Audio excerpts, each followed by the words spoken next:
যেহেতু মুখ্যমন্ত্ৰী এটা স্পষ্ট ধাৰণা এটা দি দিছে যে মোৰ কোনো সম্পৰ্ক নাই। প্ৰথম কথাটো যে প্ৰাইডিছ এণ্টাৰটেইনমেণ্ট লিমিটেডৰ পৰা আদি কৰি ৰিণিকি ভূঞা গোল্ডেন ফেষ্টৰ দৰে এটা কোম্পানী যি মুগাৰ ব্যৱসায়ৰ লগত জড়িত ফেশ্বন শ্ব' নৰ্থ ইষ্ট ফেষ্টিভেলত যি ছিংগাপুৰত হৈছে তাত ৰিণিকি ভূঞা ফেশ্বন শ্ব' চলি আছে। জুবিন গাৰ্গৰ মৃত্যুৰ পিছতো নৰ্থ ইষ্ট ফেষ্টিভেল বন্ধ নহ'ল। এইটো কেনেকুৱা ধৰণৰ কমোডিটি ব্যৱস্থাৰ কথা, এইটো এটা পুঁজিবাদী ব্যৱস্থাৰ কথা।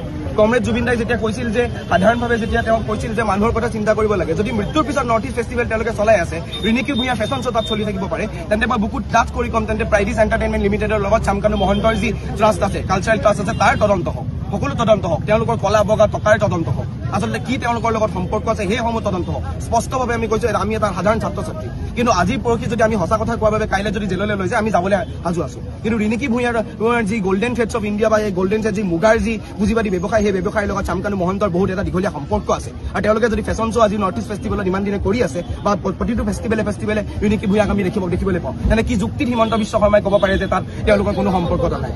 তেন্তে স্পষ্টৰূপে তেওঁ এইখিনি কথাটো স্পষ্টতা প্ৰদান কৰক। এতিয়া তেওঁলোকে টুইটাৰ আমি ছ'চিয়েল মিডিয়া বুজি পাওঁ, টুইটাৰ তেওঁ ফটো ডিলিট কৰিছে, টুইটাৰ নেৰেটিভ চেঞ্জ কৰিছে, বাৰে প্ৰতি নেৰেটিভ চেঞ্জ কৰা হৈছে। নেৰেটিভ যেতিয়া চেঞ্জ হৈ আছে, বিজেপিৰ IT চেলে যেতিয়া বাৰে প্ৰতি নেৰেটিভ চেঞ্জ কৰিছে, আমি যেনজিয়ে জানো যে আমি কি কৰিব লাগে, আমি জানো যে নেৰেটিভ তেওঁলোকে চেঞ্জ কৰি আছে। ছ'চিয়েল মিডিয়া আমাৰ শক্তি হয়।